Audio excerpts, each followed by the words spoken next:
इस वीडियो में हम लोग देखेंगे क्लास 10 मैथ केसी सिन्हा का एक्सरसाइज 13.2 का क्वेश्चन नंबर 3। तो आइए देखते हैं। क्वेश्चन कहता है दवा का एक कैप्सूल एक बेलन के आकार का है। दवा का एक कैप्सूल है जो बेलन के आकार का है, जिसके दोनों सिरों पर एक एक अर्धगोला लगा हुआ है।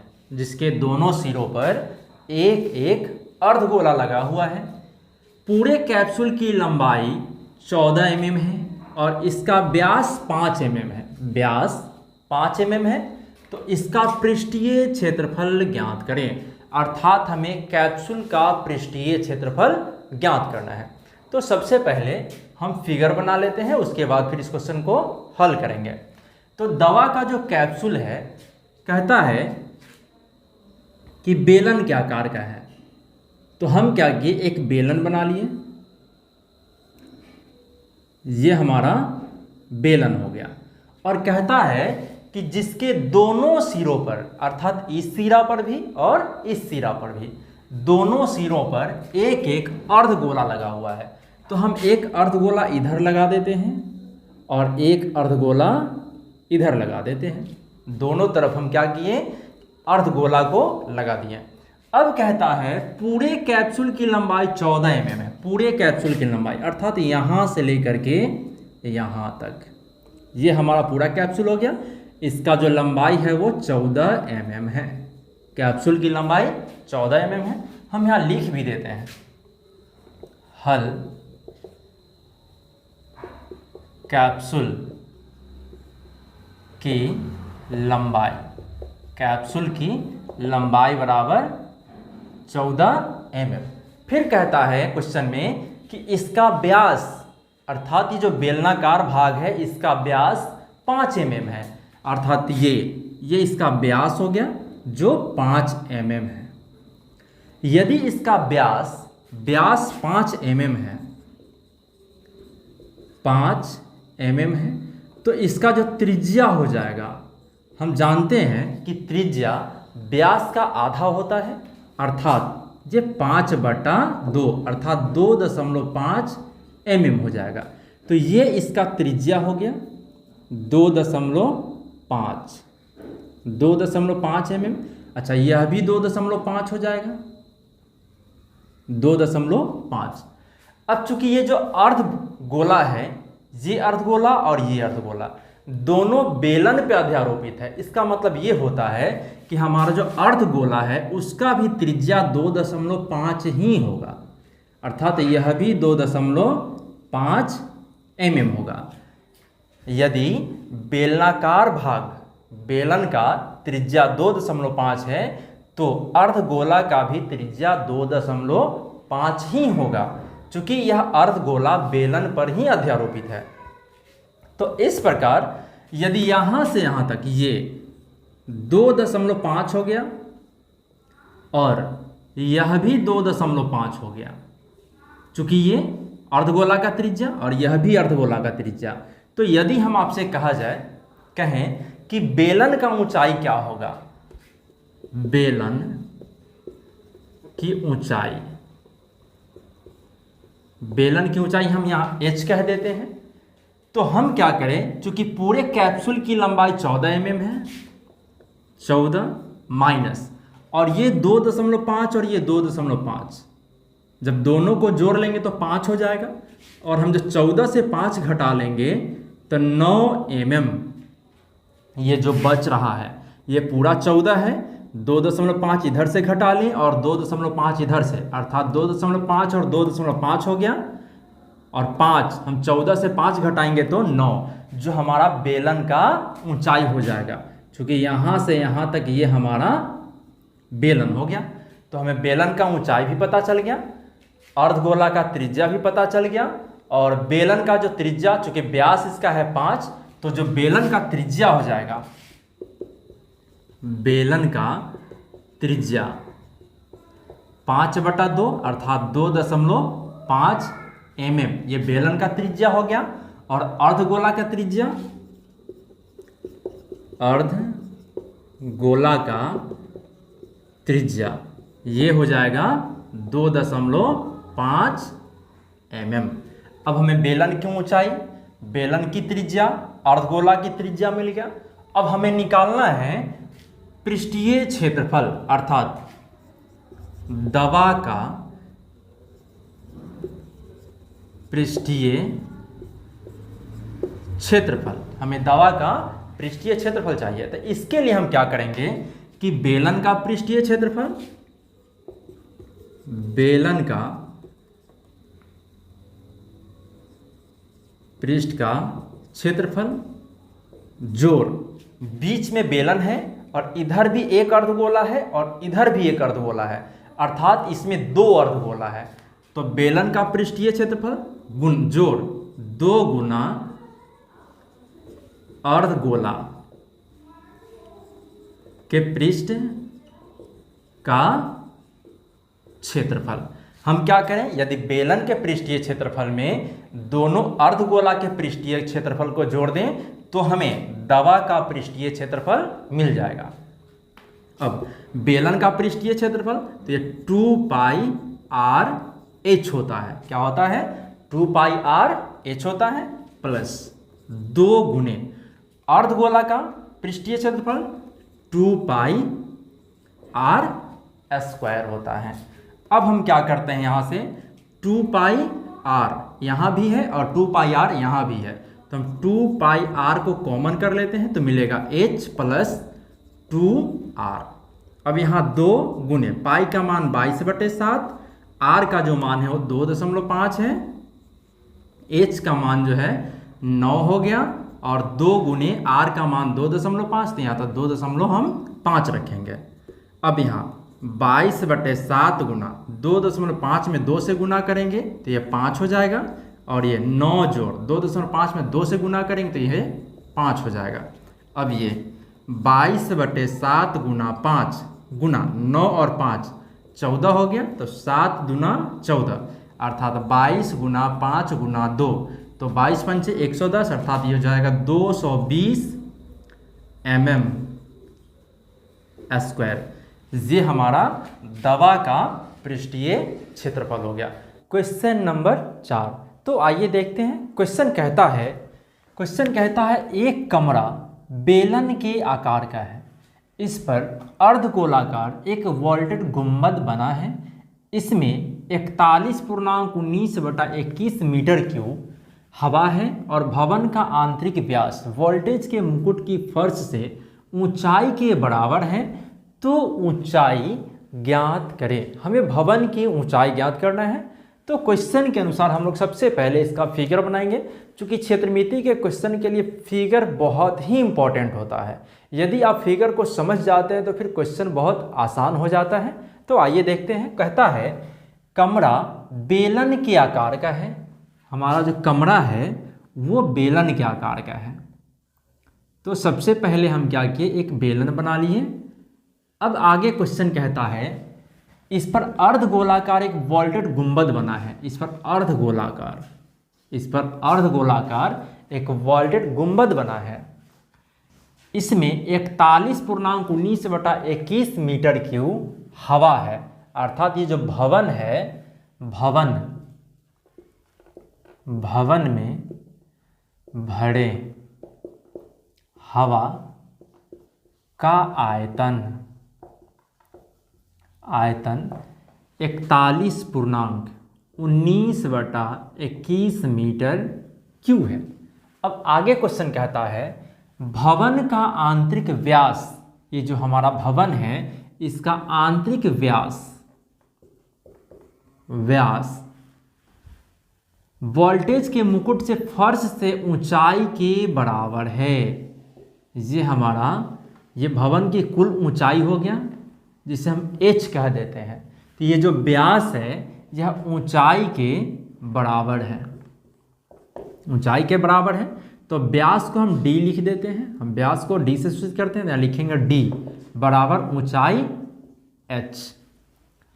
यदि ये बेलन है तो इस बेलन का त्रिज्या स्मॉल r हो जाएगा। जब बेलन का त्रिज्या स्मॉल r है, इसका मतलब है कि गोला का भी त्रिज्या स्मॉल r ही होगा। चूंकि यह जो अर्धगोला है यह बेलन पर ही अध्यारोपित है, इसका मतलब होता है कि जितना बेलन का त्रिज्या होगा उतना ही अर्धगोला का भी त्रिज्या होगा। तो हम जानते हैं जो व्यास होता है वह त्रिज्या के 2 गुना होता है, अर्थात 2r बराबर h, अर्थात h बराबर 2r, अर्थात 2 गुना त्रिज्या, 2 गुना त्रिज्या।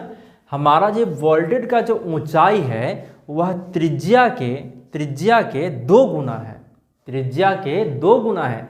अर्थात यदि हमें इसका त्रिज्या मिल जाता है तो हम इस वोल्टेज की ऊंचाई जो है अर्थात इस जो कमरे की जो ऊंचाई है वह आसानी से निकाल सकते हैं। तो सबसे पहले हम इसका त्रिज्या ज्ञात करेंगे। तो ये जो हमारा भवन है यह बेलन और अर्धगोला से मिलकर बना है। तो बेलन, तो यहाँ बेलन का आयतन जोड़ ऊपर अर्धगोलाकार है, अर्धगोला है तो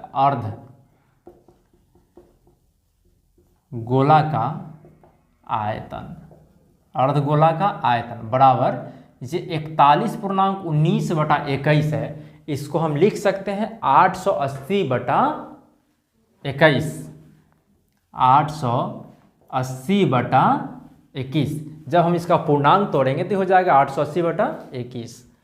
अब बेलन का जो आयतन होता है वह होता है पाई r² h, जो अर्धगोला का जो आयतन होता है वो होता है 2/3 पाई r³ बराबर 880/21। अब यहाँ पाई r² तो पाई r² लिखेंगे गुना ये h, ये जो h है ये बेलन का ऊंचाई है। तो यहाँ कैपिटल H बराबर 2r है, अर्थात ये कैपिटल H बराबर 2r। तो यदि ये r है तो यह भी r ही होगा। हम जानते हैं गोला का त्रिज्या है, जे r है तो यह भी r होगा, यह भी r होगा, यह भी r होगा, यह भी r होगा। तो अर्थात ये अर्धगोला का है, यहाँ से यहाँ तक का जो ऊंचाई है वो r है, वो r है। तो बच गया ये बेलन, तो यह भी r होगा, तभी तो r प्लस r मिलकर के 2r हो जाएगा। इसका मतलब ये होता है कि बेलन का जो ऊंचाई है वह r के बराबर है। तो हम h के जगह r लिख सकते हैं, तो यह h के जगह r जोड़ 2/3 पाई r³ बराबर 880/21। अब यहाँ ये पाई r² से r में गुना करते हैं, r³ हो जाएगा जोड़ 2/3 पाई r³ बराबर 880/21। यहाँ हम बटा में 1 मान लिए, 1 और 3 का जो एलसीएम होगा वो 3 हो जाएगा। 1 से 3 में भागने 3 आएगा, 3 से जब गुना तो 3 पाई r³ जोड़, फिर 3 से 3 में भागने कट जाएगा, 1 मिलेगा, 1 से जब गुना करते तो 2 पाई r³ बराबर 880/21। अब 3 पाई r³ और 2, तो 3 और 2 5 पाई r³ बटा में 3 बराबर 880/21 हो गया। अब यहाँ 3 सते 21 ये कट जाएगा और 5 से इसको काट दीजिए, 5 एकम 5, 8 बचेगा 3, 38 हो जाएगा, 7 बचे 35 और फिर बचेगा ये 5, तो 3 बच जाएगा, तो 6 पंचे 30 कट जाएगा। तो मिलेगा पाई r³ तो पाई का जो वैल्यू है 22/7 और r³ बराबर 176/7 हो जाएगा। अब ये 7 से 7 कट गया और 22 8 176, अर्थात r³ बराबर 8 हो गया। अब r³ हम इस 3 को q को इधर भेज देते हैं, तो ये हो जाएगा r बराबर करनी में 3 और 8। अब इसे हम 8 को लिख सकते हैं, 2 दूना 4 दूना 8। इस करनी का मतलब होता है कि जितना संख्या यहाँ 3 है, अर्थात 3 में से किसी एक को निकालेंगे, 3 में से 2 हो जाएगा, अर्थात ये 2 मीटर हमारा त्रिज्या हो गया। जब ये 2 मीटर हमारा त्रिज्या हो गया तो हमें चाहिए ऊंचाई, तो ये h बराबर, इसीलिए h बराबर 2r, तो 2 गुना r का मान 2, अर्थात 2 दूना 4 मीटर। ये हमारा इस भवन का ऊंचाई हो गया। Question number 5। तो आइए देखते हैं। क्वेश्चन कहता है एक भवन का आंतरिक भाग बेलन के आकार का है। एक भवन है जिसका अंदर का जो भाग है वह बेलन के आकार का है। तो हम एक बेलन बना लेते हैं। बेलन के आकार का है तो हम एक बेलन बना लिए। आगे कहता है जिसका व्यास 4.3 मीटर है। इसका जो व्यास है, ये व्यास अर्थात d बराबर 4.3 मीटर है। जब इसका व्यास 4.3 मीटर है तब इसका त्रिज्या, हम जानते हैं जो त्रिज्या होता है व्यास का आधा होता है, तो 2 से भाग दे देंगे तो ये हो जाएगा 2.15 हो जाएगा। आगे देखते हैं। और ऊंचाई 3.8 मीटर है। ये जो ऊंचाई है यहां से यहां तक, अर्थात h का जो मान है वो 3.8 मीटर है ऊंचाई। और इसका त्रिज्या हो गया इसका त्रिज्या हो गया 2.15 जो r के बराबर हो गया। यह भी हो जाएगा 2.15 r बराबर। आगे कहता है इस पर एक शंकु अध्यारोपित है।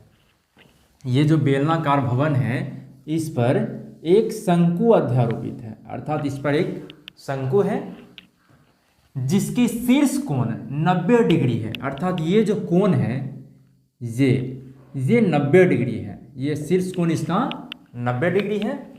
भवन के पृष्ठीय क्षेत्रफल एवं आयतन ज्ञात करें। ये जो घर है इसका हमें पृष्ठीय क्षेत्रफल निकालना है और इसका हमें आयतन भी निकालना है। तो हम क्या करते हैं, इसे यहाँ से हम लंब खींच देते हैं।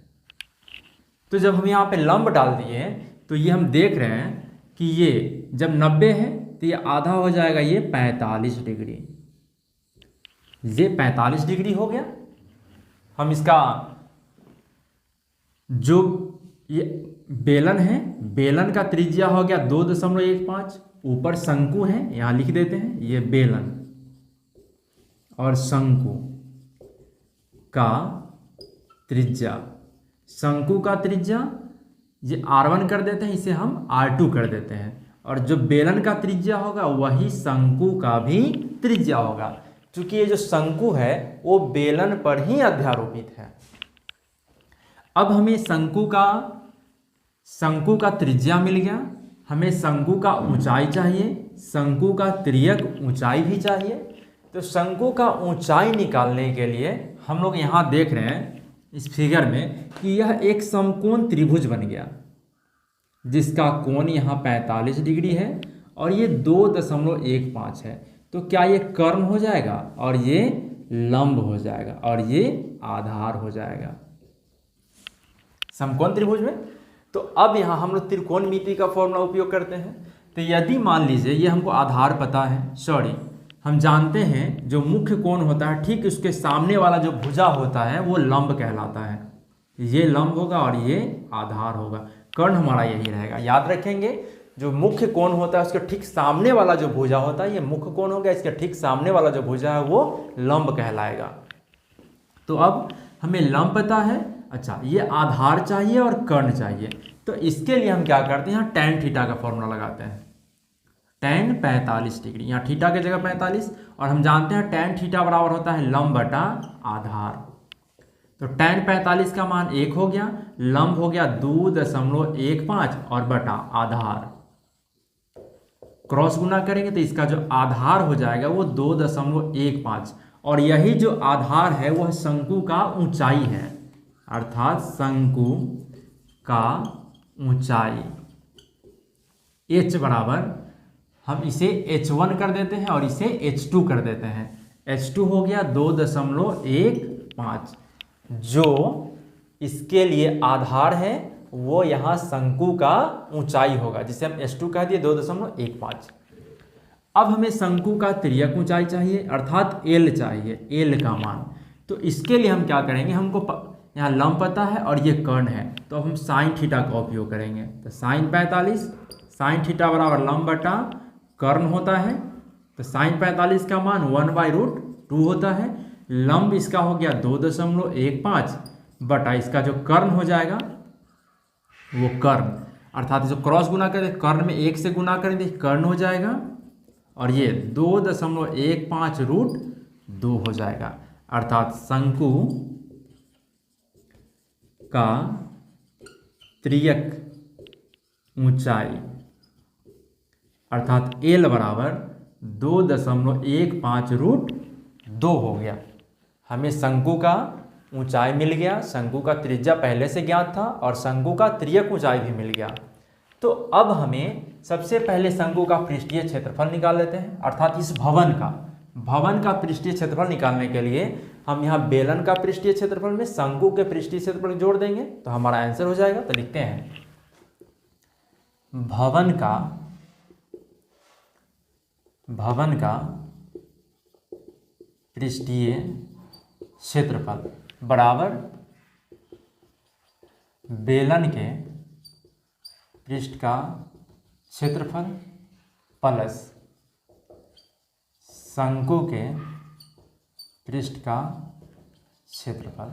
तो बेलन का होता है 2πr/h, बेलन का 2πr/h होता है।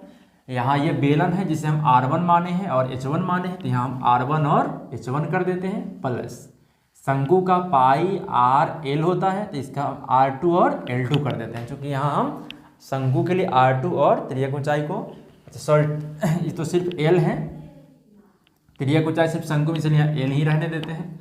अब यहाँ से हम पाई कॉमन कर देते हैं तो मिलेगा 2r1 h1 प्लस r2 और l।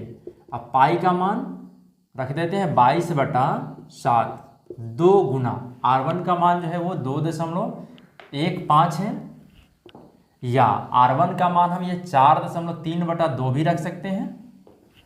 तो यहाँ हम रखते हैं 2.15 गुना h1 का जो मान है h1 ये 3.8 है, तो यहाँ रखेंगे 3.8 जोड़ r2 का जो मान है वो 2.15 है, तो 2.15 गुना l का जो मान आया वो 2.15 रूट 2 है।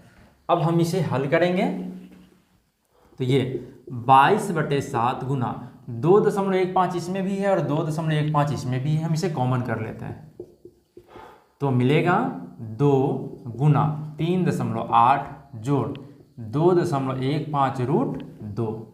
यहाँ से हम इसको हल कर, अब 22 में 2.15 से गुना करेंगे तो ये हो जाएगा 47.30/7 और ये 3.8 में 2 से गुना करेंगे तो ये 7.6 हो जाएगा जोड़ ये 2.15 गुना रूट 2 का जो वैल्यू होता है ये होता है 1.414। अब यहाँ 47.30 में जब हम 7 से भाग देंगे तो ये 6.75, ये 7.6 जोड़, अब इसको 2.15 में 1.414 से गुना करेंगे तो ये हो जाएगा 3.04। अब ये 6.75 गुना 7.6 में 3.04 को जोड़ लेते हैं, ये हो जाएगा 10.64 और जब 6.75 में 10.64 से गुना करेंगे तो हो जाएगा 71.82 मीटर स्क्वायर। ये लगभग में हमारा आंसर हो गया। अब हमें इसका आयतन चाहिए, तो आयतन निकालने के लिए क्या करेंगे, हम बेलन के आयतन में हम शंकु के आयतन को जोड़ देंगे। तो भवन का आयतन बराबर लिखेंगे यहाँ बेलन का आयतन जोड़ शंकु का आयतन। तो बेलन का जो आयतन होता है वो πr² होता है। तो यहाँ हम r1 और h1 माने हैं, तो यहाँ हम r1 और h1 कर देते हैं प्लस शंकु का 1/3 πr² h होता है। तो यहाँ इसको हम r2 और h2 माने हैं शंकु के लिए, r2 h2, तो यहाँ r2 और h2 लिखेंगे। अब हम क्या करते हैं, यहाँ से इसको हल कर लेते हैं। तो बेलन के πr², पाई इसमें भी है पाई इसमें भी है, हम पाई कॉमन कर लेते हैं। तो r1 का स्क्वायर h1 प्लस 1/3 r2 का स्क्वायर और ये h2 हो जाएगा। पाई का मान ये हो जाएगा 22/7 और R1 का जो मान है वो 2.15 है, तो यहाँ हम लिखेंगे 2.15 का स्क्वायर गुना H1 का जो मान है वो 3.8 है, तो यहाँ लिखेंगे 3.8 जोड़ 1/3 गुना, फिर R2 का मान जो है 2.15 है, तो 2.15 का स्क्वायर और गुना H2 का जो मान है वो 2.15 है, तो 2.15 लिखेंगे। अब हम इसे क्या करते हैं, यहाँ से ये 22/7 हम यहाँ से गुना, इसमें भी 2.15 का स्क्वायर है और यहाँ भी है, हम इसे कॉमन कर लेते हैं, तो 2.15 का स्क्वायर हम कॉमन कर लेते, मिला 3.8 जोड़ 1/3 गुना 2.15। अब हम इसे हल कर, अब यहाँ 22/7 में 2.15 का स्क्वायर से गुना कर लेते हैं। तो सबसे पहले यहाँ ये 22/7 गुना 2.15 का जो स्क्वायर हो जाएगा वो हो जाएगा 4.6625, ये हो गया कोष्ट। ये 3.8 जोड़ 2.15 में हम 3 से भाग दे देंगे तो ये आएगा 0.7 और 1 बराबर। अब यहाँ हम क्या करते हैं, ये 4.6625 में 22 से गुना करेंगे तो ये मिलेगा हम 101.695/7 गुना, अब इसको हम जोड़ लेते हैं तो ये मिल जाएगा 4.51।